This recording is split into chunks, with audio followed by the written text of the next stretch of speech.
Well, hello, everyone. Thanks for coming back. If you already attended our first session on the Canadian schools, our second session is going to be devoted to admissions. And we have a great admissions panel here. We have two people who are returning from our first session, Teresa from Queen Smith and J.D. Clark from Ivy. I want to welcome two new members here, Anthony Ferreira from York. He's Assistant Director of Recruitment and Admissions. And from McGill, Dr. John Paul Ferguson, who's the Academic Director of the MBA program. We just had a really good overview of the Canadian schools and the advantages of each school and the program highlights, as well as the student profiles. I wonder if we can start with some of the questions that actually occurred in our first session that we didn't get a chance to answer. And that's in regard to what kind of scholarship support do Canadian schools offer MBA students? And secondly, we want to touch on the basic admission standards. What are the expectations for your school for an applicant to have a good shot of getting admitted and then, of course, enrolled? Dr. Paul, why don't we talk to you? Why don't you give us a lowdown on those two aspects of the program? Happily. Thanks very much, John. It's a good question. So let me do the easy one first, which is the what are the basic standards and so on. These are fairly standard in the sense that I think at McGill, for example, we're looking for, let's start with the academics, just so those are clear. We look for a minimum 600 GMAT, a minimum 3.0 GPA coming out of one's undergraduate. That said, we're always quick to point out that these are, first off, they are floors, and then we offset that with other things as well, in the sense that obviously the more work experience someone has, the more we're going to factor in the work experience relative to academic performance, which is not to say you can get a C average, work for many years, and then get an MBA, but rather that we recognize that there are many places for people to distinguish themselves. And when we're looking at an application package, often if we are thinking about exceptions or playing around at the margins with either of those, there's often the question of, well, why does this person look different? Or is there something about that particular profile that stands out in a way that makes sense? We have, I've had more than one student I've admitted over the years who, for example, had essentially some sort of family tragedy while they were undergraduates, which meant that their grades suffered. And yet what we have seen since they left the university and have started gathering work experience is quite different and often quite inspiring. And so those are the kind of places where we're willing to consider things around the margin. And I don't think I'm alone in saying that admissions is very much a holistic process where we're trying to look at the entire profile of the candidate. For example, we never have a full meeting until at least one and preferably two people have met with and interviewed the candidate, so that we have some discussion, some qualitative information that we can use to flesh out the rest of that packet. And I'm terribly embarrassed, John, but what was the first question of the two? Oh, that's okay. A question about scholarship support. Is there any? Perfect. Yeah. Yeah. Let me mention, since I was not in the Why Canada panel, that as is probably not noticeable from my accent, I'm an American, so I have to just say why Canada. Well, I came and I didn't regret it. But also in this regard, I think when it comes to scholarships, the financial aid, at least, for example, at McGill is comparable to American schools where I have been on the faculty, which is to say, first, we do needs blind admissions, right? We first figure out whether we want to admit this person, and only then do we consider ability to pay. And once we have done that, and we have admitted people, then the process begins of trying to say, how can we support these people in their attendance? And the average student, the average is about a third of our tuition we can usually offer in a combination of both admissions awards and then in-course awards based on academic performance. And that varies, right? If we are considering the diversity of the class, if we have particularly excellent candidates, really strong work experience, GPA, someone who we think like their background would really round out the class, that's where we feel like we can make more of an offer. But typically speaking, I'd say we award about $2 million total in financial aid to the class of just under 100 students each year, with it working out to roughly a third of tuition. Great, thank you. Anthony, let's do the same questions with you. What are the basic admission standards that you expect from an applicant? And then what kind of scholarship support does the school offer MBA admits? Yeah, absolutely. So first off, thanks for having me. It's a pleasure to be here with all of you today and some great other panelists here. So great to be here. So in terms of what we look for, we take a holistic approach similar to a lot of other schools. We consider prior academics and look for an approximate B GPA in your last 2 years of undergraduate studies, at least 2 years of work or life experience, and then as well competitive scores on GMAT or GRE. So we really take a holistic approach. We look at everything. We consider fit for MBA. We like to look at what your goals are in terms of educational outcomes and then short and long-term career goals. So that's kind of what we're looking for generally. But again, we care a lot about having a diverse class. And so that's something that we look to when we're assessing profiles. In terms of scholarships, we offer around $4 million annually in scholarships and other funding opportunities. The criteria for those, varies depending on the award you're looking at. But in general, we consider academic achievement, extracurricular activities, leadership, and/or financial need. And if our attendees today are curious, we have a financial aid website that contains all of those details at schulich.yorku.ca. Terrific. And Teresa? All right. So in terms of our criteria, so in terms of how we assess a candidate for both acceptance and scholarship, we are looking for academic strength, career progression, leadership potential, and strong interpersonal and communications capacity. Those are just some of the characteristics. As my colleagues have mentioned, we do take a very holistic approach to recruiting. The standard criteria applies here. We're looking for the 4-year undergraduate degree. We do take 3-year on a case-by-case. So we do assess that GPA in combination with a standardized test. So the GMAT or the GRE are accepted. In terms of the university degree, we do require international students to have that WES assessment done. As well, 2 years of relevant work experience is the minimum, right up to about 8 or 9 years of work experience post-graduation. As well, if your degree was not in English, we will require an English proficiency test. We accept multiple. TOEFL and IELTS are the most popular, and you can find more details about the requirements on our website. And then 2 professional references, people that you've reported directly into. Ideally, we prefer to see non-academic. Again, this is very dependent on the type of work experience, professional work experience that you have, but people that know you well. We don't get impressed by titles necessarily. We really want you to choose people that are able to speak to your abilities, your leadership potential, your team experiences. And how a candidate can really stand out is in 2 ways. We have a video criteria that you have to complete, which tells us how you think critically on the spot, as well as under pressure. As well, it tells us a little bit about your personality, how you are on camera. And similarly, we assess that in the interview. We want to be able to see, how you respond to questions on the spot, but also a little bit about who you are. This isn't just about what you present on paper, but what other dimensions to your personality will help to diversify the class and the discussions in the classroom. So that's critical. So it's not just about the progression or your leadership or your titles. It's really about what else can you bring that really will help your peers and help yourself in growing professionally and personally. As well, I like to say on the scholarship side, we're assessing all of that. So we use a very simple rubric in assessing scholarship. All qualified candidates who submit a completed admissions application will automatically be considered for a scholarship. Our scholarships range from $10,000 on sort of the lower end, right up to the entire cost of the program. 75% of the class receive some form of scholarship, and they are primarily merit-based scholarships. So we're essentially quantifying everything that you provide us.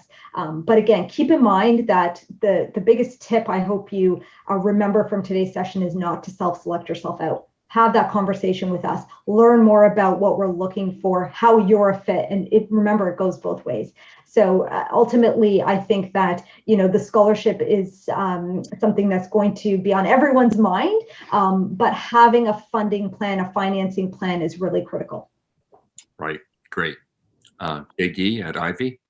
Yeah, so very similar to what other people have said, this holistic aspect of things. And I'll start with the academic side. So you'll see a lot of schools will publish averages or minimum GPAs. And I would say to individuals, if you're coming in with a lower GPA, is don't negate that from applying. Because the great thing about business schools is we have this GMAT or GRE that we can look at. So we looked at in combination with your GPA. So if your GPA is below average, and our average GPA is about 3.3, 3.4, if you're below that mark, then you're going to have a stronger GMAT or GRE score to compensate for that. So again, if you're coming in with weak grades, don't sort of self-select out and say, I'll never get into an MBA program. You just got to make sure you write a strong GMAT or GRE. When it comes down to work experience, I mean, my biggest advice when I talk to candidates thinking about an MBA school is think about your work experience in this way. It's very easy for us to talk about what we do, our job description. What you want to do is change your thinking to be, what are those accomplishments and impact that you are proud of? Where have you, had challenging projects that you're proud of? Where have you shown initiative? Where have you gotten things done with little initiative? And so it's really important that you think about your experience and sort of those impact and accomplishments. And that's what we're looking for. We're looking for that in the essays, in the references, and particularly in the admissions interview. Before I move on to talk about scholarships, I really want to stress what Teresa talked about. It is very important that people don't self-select themselves out of doing an MBA program or particular MBA program. And that's important to me personally. I did my MBA on the higher end of the profile, and I did it later because I never thought I would be an MBA candidate. I had a history degree, I had below average grades, I didn't have a traditional business working background, and so that is really important that people don't self-select themselves out. On the scholarship side, very similar to Queen's, as we consider everyone for scholarships. We consider it on a merit basis, so all the components of their application. So it's not a case the higher the GMAT, there's a correlation of a higher scholarship. That's not the case. Around 75% of our students will receive a scholarship funding, and the average award is anywhere between 25 and 30% of the tuition. And outside of scholarships, all schools have access to different funding models, partnerships around Prodigy and Empower. And so it's really important as you engage with the schools, not only talk about scholarship, but what other support is there, particularly around loan programs to assist them as well. Right. That's great. Now, beyond the academic credentials, the GMAT or the GRE, how do you assess fit with the personality and demands of your MBA program? John, why don't you take that on as well? Yeah, I think, outside of just the paper application, right? I'll talk about that. And that really comes down to the interview. And one of the things that we do in the interview is not only getting to know somebody's experience, but getting them to know them as an individual.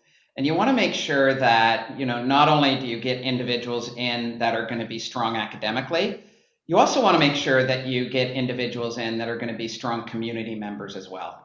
So getting to know their experiences on the levels of where have they had challenges, maybe working with others and how they worked it out? Where have they seeked out coaching previously? Where have they had to be adaptable? And looking at some of those characters that are skills that are really important. We also collect that in the references. And so back to Teresa's comment, the title doesn't matter on the references. It's really about getting feedback from individuals that have worked with you and have observed you. So my advice around references, you're applying to an MBA program, you want to make sure that people can provide depth in your references and really around that character side, not only just abilities as well. Dr. Ferguson, you have a take on that at McGill? As JD was going through that description, I was thinking, I'm going to make an analogy also to dealing with students in the classroom, because of course this is the other place that I see them a lot. And we often say, I'm perfectly happy to work with difficult students. I don't like working with lazy and unambitious students, right? And I think there's something like that that we think about during admissions. To me, the students, the applicants that I worry about are the ones where we can't figure out what their dreams are. And I don't mean that in the sense of you have to tell me that you're going to reinvent the Olympics or something in every single essay, but I want a sense of what this person cares about, because we have plenty of strong students who apply to programs. The thing that we, and I think most MBA programs are looking for, is eventually strong leaders as opposed to strong students. And so this is why we do pay attention to, like, yes, we care about academic performance for obvious reasons, but we care so much about your work and life experience because we are trying to figure out who is the person who is not simply going to be good at learning material, giving it back to us, doing good in grades and so on. But the MBA is almost unique among professional degrees in its focus on how is this person going to perform once they're outside of the classroom. And there's I think that sense of trying to understand what it is about. That's why I stressed that those qualifications we were discussing in the last block are very much floors, right? There's a sense in which everyone has to meet that, but then we're looking for what causes you to stand out. And over, the interesting conversations I have with people are often about why they chose to take a particular job, right? Why they liked that job or why they chose to leave that job and go after something else. And it's often in those discussions that you get a sense of people's motivation. And again, these are things that come out in essays, they come out in those interviews as well. Great. Anthony, how do you assess fit with the York program? Yeah, definitely. So fit's definitely important. The MBA at Schulich is a challenging program. So it's really important to us to assess fit and ensure that, an incoming student is right for the culture of Schulich. And as Teresa had mentioned earlier, fit goes both ways. We want to make sure that we're the right program for you. So the interview with our admissions team is a really important part of our process. We love to see and we encourage students to really articulate what makes them unique, what their dreams are, what are your career aspirations, what are some moments in your career that have made you really proud and demonstrate leadership. So aside from prior academics and GMAT and everything that we have on paper, we really like to hear, each candidate's unique story. Why have they come to us? Why is an MBA right at this stage of your career? And how can we take you, to that next level in your career development? Right. Teresa, you have a take on this?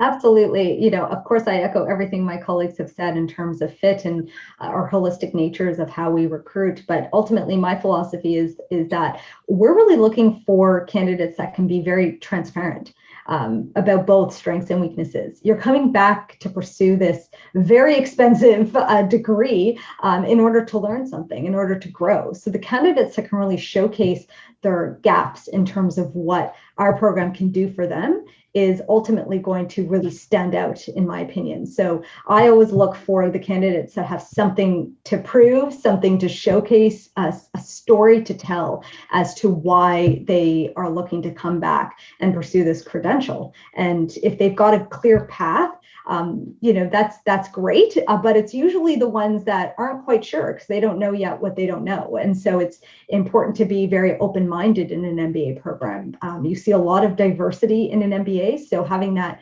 that ability to think outside of the box is really critical. And so the video assessment as well as the interview are ways in which we can really get down to, how somebody thinks, what they are bringing to the table in terms of their aptitude and their skill sets. So I would say, of course, we look for the credentials on paper, but we're also looking for somebody to showcase who they are. Oftentimes, I had an example of this last week where I was speaking to a candidate who said they had started a side hustle during the pandemic, but didn't think it was relevant to include on their resume. And so it's things like this that really make a candidate stand out amongst their, those competitors, those competitive profiles. And so it's important that candidates put on their profiles in anywhere, whether it's the cover letter or the resume or in an interview, speak about, the things that make you you and the skill sets that you can bring to the table that are going to set you apart from your peers. Great. Now, Teresa, John Paul said something that kind kind of interests me, and I wonder if I can spin a question out of it. He said, basically, we're not looking for students, we're looking for leaders. So I wonder if you have advice for MBA applicants about how to showcase their leadership experience and capabilities when they're applying to your MBA program. Yeah, thank you for the question. I think it's an important one because candidates are coming to do an MBA to take that next step in their career, to advance their career, and whatever that might look like. And so it's important to have strong leadership skills, and we can see that in two ways, both in terms of what they've done up till now, until they start an MBA, whether that's experience on a board, whether that's in their trajectory of their career, maybe promotions, maybe it's people management, or maybe it's project management. All of that can be seen in a resume and what they speak about in terms of their experience in an interview. But the other side to that is, what do they do in the MBA? What are they taking advantage of? Are they sitting on a leadership position within the student executive?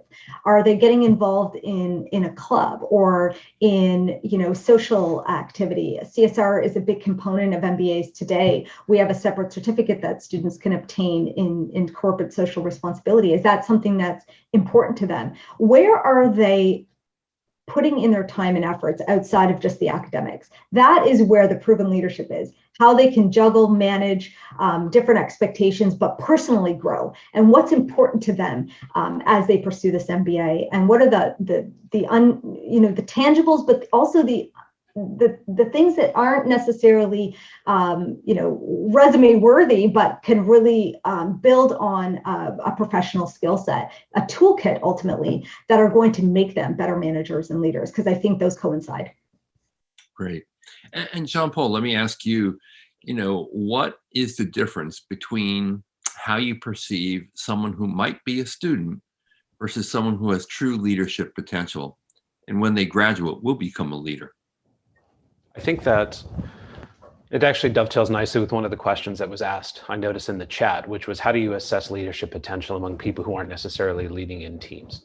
And this is, I think, this is an issue for all of us. As we look at applications, this is partly where those professional recommendations are important, because it is often someone who has worked with the applicant or who knows the applicant well, who can discuss instances where they have demonstrated why they stand out relative to people of the same rank, for example. And this can be, we see this in all sorts of places, like leadership might involve asking questions in meetings in a way, or proposing solutions in meetings, even though you don't have a formal leadership position. Whenever we teach about leadership, we talk about the idea that leadership is not just managing from above, right? You lead by building coalitions among the people that you work with. You manage upward. These are signs, and there are opportunities like that throughout people's careers where one can see that kind of leadership potential. And so thinking through when you have, for example, built a coalition, proposed novel solutions for problems, suggested and connected people in your organization. Those kind of things are the sort of nuts and bolts of active leadership in a lot of cases.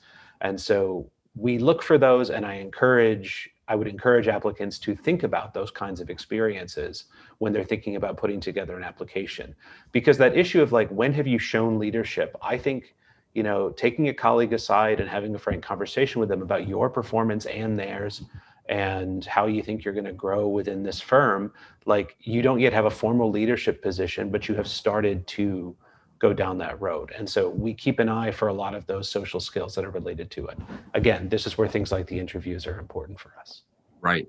And Anthony, I've often heard people say that if you haven't had a leadership position in your work experience, perhaps you could gain one or have had one in extracurricular activities that show you to have been an effective leader of a group of people. Would you consider that? Precisely right. Precisely right. And I think many applicants, one of the reasons why people do like to talk about their extracurricular activities is this is a place where they may have had more of a formal leadership role than they do in the organization where they work. And I think for many of us, places where we volunteer or work are also chances to try on roles that we haven't yet had in our day job. And so to see someone who is sort of playing around and experimenting in that space while also doing something that they care about, that can be a powerful indicator for many admissions departments. Right. JD, you have a perspective on how an applicant can basically showcase their leadership experience? Yeah, it really covers a lot what everyone talked about. And I think what John Paul talked about is a lot of people, when they see the word leadership, think that I have to be in a formal leadership position. And that's not really true. And it's really about being creative and thinking about those times when you've been put in a position. Like what John Paul said is, talking to a team member and giving them feedback. Maybe it's seeking feedback yourself. I'll talk about a couple of ideas that I think people should look at. Think about those times you've had struggles and how you dealt with it. I remember sitting in a candidate interview recently and the person said, I quit a job I really liked, thinking I was going to my dream job. And when I got into this job a couple of months later, it was not. And talking about how they worked through that and dealt with it, where people have sought feedback and what are they like as a professional in, seeking out coaching and being open about, as Teresa mentioned, what are those things I'm working on and struggling with? And what are those things that I'm proud of? And one of the mistakes people make in an interview when it comes down to, what are you working on as a professional, right? Oh, I got to balance things. I work too hard, right? You want to get a lot of deeper information that is there. I think really, really important is to think about the leadership experiences, not just professionally, but outside. And I'll give an example.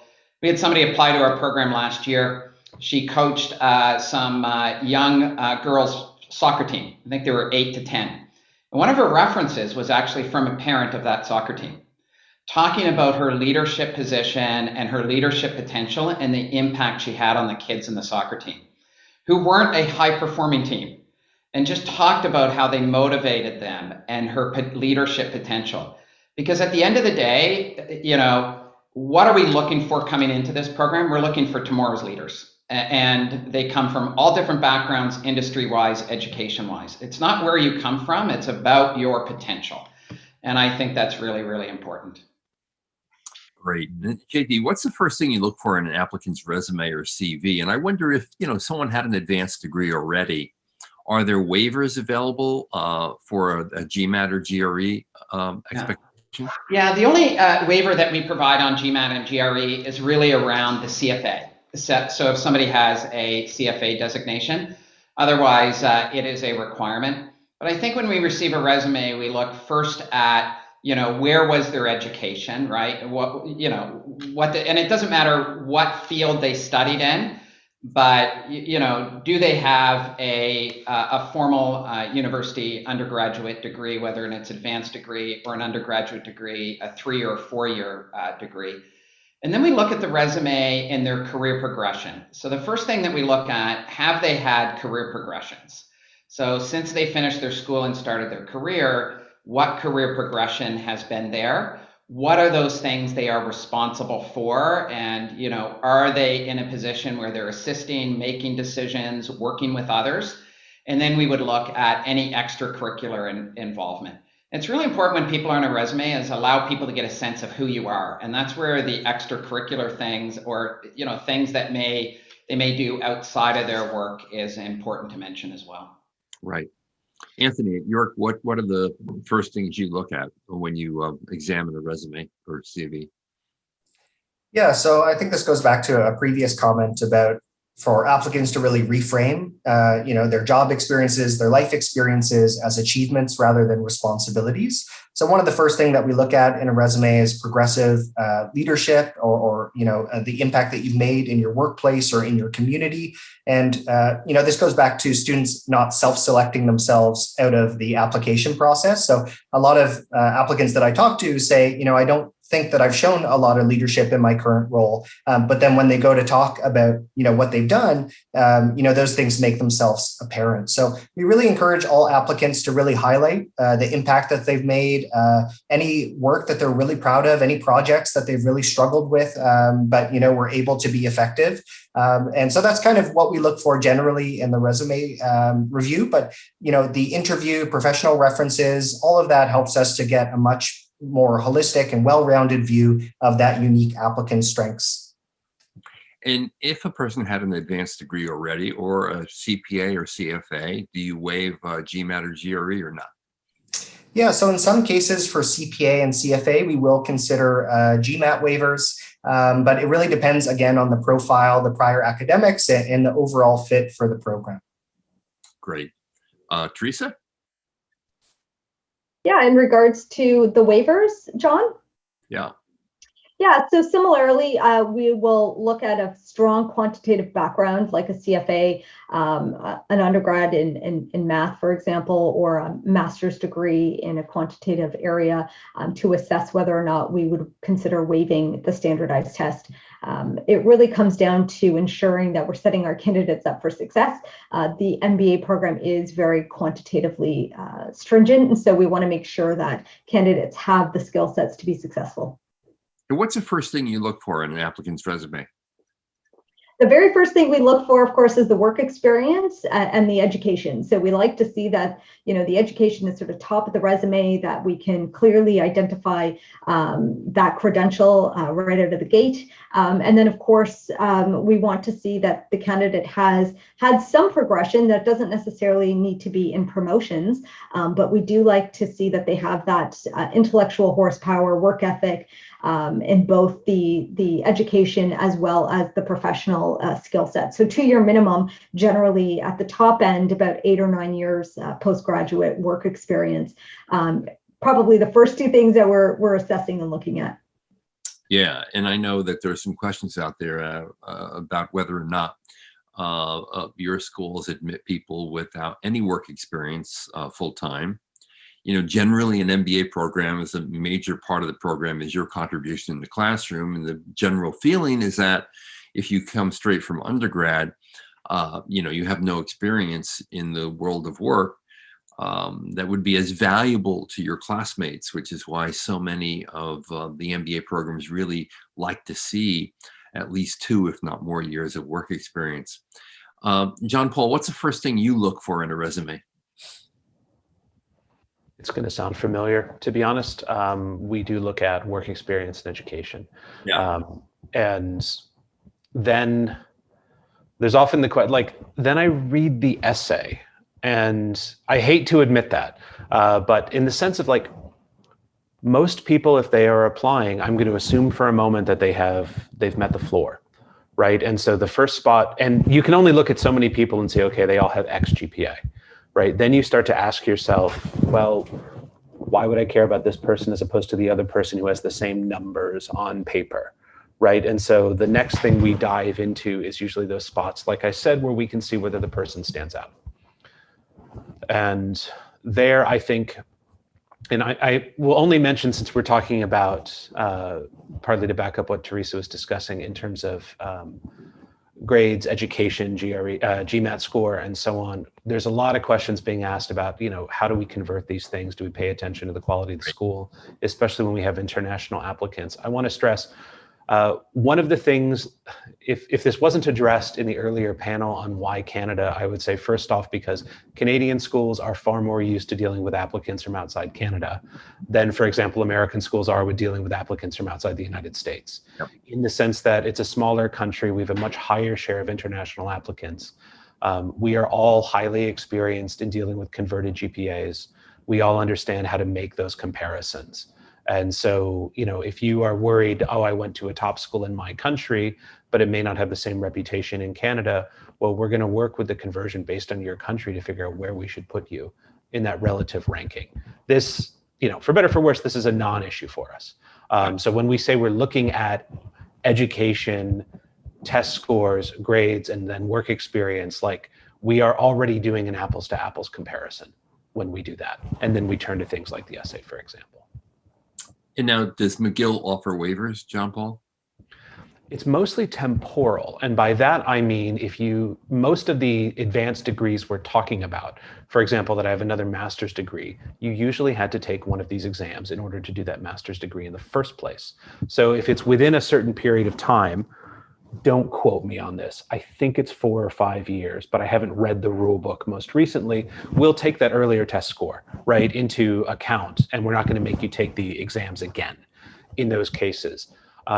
We virtually, except in extraordinary circumstances, we don't tend to waive the requirement for either a GMAT or a GRE. We still use it as part of our applications process, and our experience has been it's a useful indicator for us. Obviously, things were complicated during the pandemic. We now can take those kinds of exams online, and examination centers are open again in most countries. And so those exceptional circumstances have largely passed. Right. Anthony, what are the common mistakes you see in applications? Yeah, so I think one of the common mistakes that I see is just not clearly articulating, the applicant's goals in the essays or the interview. We really want to know why at this stage in your career you're looking towards an MBA. What are you hoping to take away in terms of educational outcomes? What are those next steps in the short and long term in terms of your career progression? So having done that work and being able to articulate that allows us to assess fit a little bit better. And also gives us a sense that you've taken the time to really think about what you're going to get out from this MBA and what you're going to do with it in terms of your career development. So really important to understand, every path is unique to each applicant. And what is that path for you? What are your motivations? What are your career goals?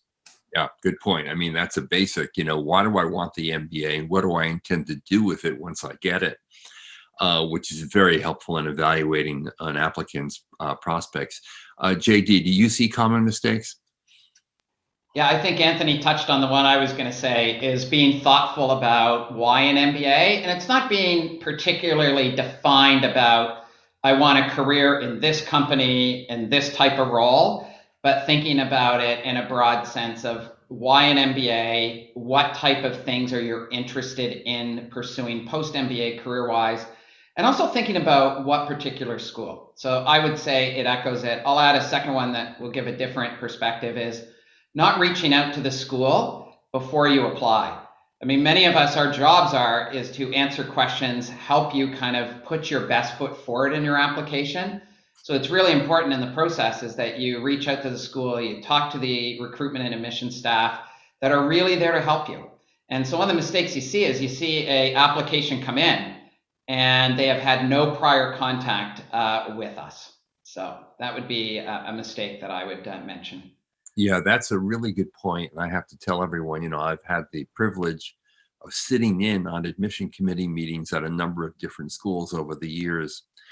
And I'm always struck when someone says, I met this person at a coffee chat, and then immediately had an impression to convey. And maybe another member of the admissions committee says, okay, and they came to our event on blank. And that just shows real interest in the program. It shows that you've done your research and you really want to go. And it counts for a lot in an admissions committee meeting when you're talking about different applicants. And the more admission committee members who tend to know you or have had contact with you, frankly, in my experience, it tends to increase the odds of acceptance. Teresa, do you have a take on this question? I do indeed, and I'll just echo that, it is critical to reach out, not just to the admissions, the school representatives, but also to ambassadors. We all have ambassador pages and students that are willing to chat with prospective candidates. That's, ultimately they want to share their experience and be part of that journey. And the biggest mistake, is not doing that for sure. An anecdote, I was speaking to a candidate and asked him in the interview, have you reached out to any of our current students? And he was very transparent and honest and said, I am reluctant to do so because if I don't get in, then I think he would have felt embarrassed by reaching out and wasting the time of a student if he didn't get into the school. So it was an interesting perspective because I'd never really thought of that, and it really answered many of those questions as to why candidates don't reach out to alumni and current students. But I would say that again, to your point, John, about enhancing your chances. The more research you do, the more people you talk to, the better understanding of the culture of the institution. And second to that, I would say that one of the other mistakes I often see is, candidates really choosing a school based on the cost or scholarship. I think that is the biggest mistake I see. I've been doing this for over a decade now. And so oftentimes, a candidate will choose a school that's given them the largest scholarship. And frankly, I think that's a mistake. This is a short-term pain for a long-term gain. Ultimately you want to do your research, you want to ensure that you're going to see that return on investment. And those numbers in terms of employment statistics and average salary those numbers don't lie. That's really what candidates should be researching, looking at. Download those reports. All schools have those employment reports. It won't matter what you paid for your MBA in 10 years or even 5 years. You will be able to pay that loan back. I promise you. I've seen this proven statistics in seeing that return on investment in our graduates. So that's what I would say is a piece of advice I would leave candidates with is don't. I understand the predicament many candidates are in, and we're here to help you with that financing and answering those questions for you. That is a really good point to make because, look, an MBA from a great school is a no-brainer investment in your future. And it goes beyond, the starting salary or sign-on bonus that you will find in an employment report. That's only the beginning. So it's important to think about the long-term consequences of that investment. And maybe that will help you get over your aversion to debt and choosing a school merely on the basis of its scholarship offered to you. John Paul, what do you see as the most common mistake in applicants? I think the single biggest mistake is not having a plan. The second biggest mistake is not having a plan B. By that, I mean that, partly this is brought up, I was watching the chat as people have been poking questions in there about, it's why are you getting an MBA? And if it's just, I want to have skills, it's probably, because notice with an MBA, there's a sense that we think of our job as both to provide a set of skills, but also to provide a network, right? And our goal is to help you find a job and to help you change careers. But there's tremendous heterogeneity among people who come in for MBAs. This has been, in the time that I've been in academia, the increasing diversity of career plans for people who are getting MBAs, it's grown steadily during that time. And so we often need a seed that we can put resources behind in order to help you. So if we have someone who's coming in who they have a sense of the general industry or job they're targeting, we can work with that. If they don't even have that, that can be difficult. And we often see that in an application where it's this person wants an MBA, but we're not sure why. They haven't thought through that part. The reason I mentioned the plan B is just in the sense of one of the questions that we often ask ourselves as we're looking through admissions files is this goal realistic and feasible? Can we see the path from point A to point B for this student? And the reason why we say that is not in the sense of can we train them? But for example, are they going to be happy, for lack of a better term, when they come out of the other end of the program versus they're coming in with something that may be incredibly difficult? This changes over time.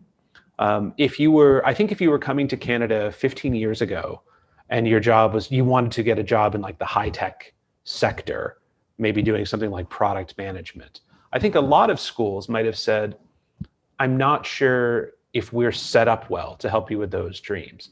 We have changed a lot in that sense, partly because Canada has changed a lot. At this point, between particularly artificial intelligence around Montreal, when I look at things like industrial automation and fintech around Toronto, there's a lot more of those kind of opportunities. And so now we're in a position where if someone is aiming in that direction, we can say, okay, I think we can see how we would help through career services or otherwise to get this person into place.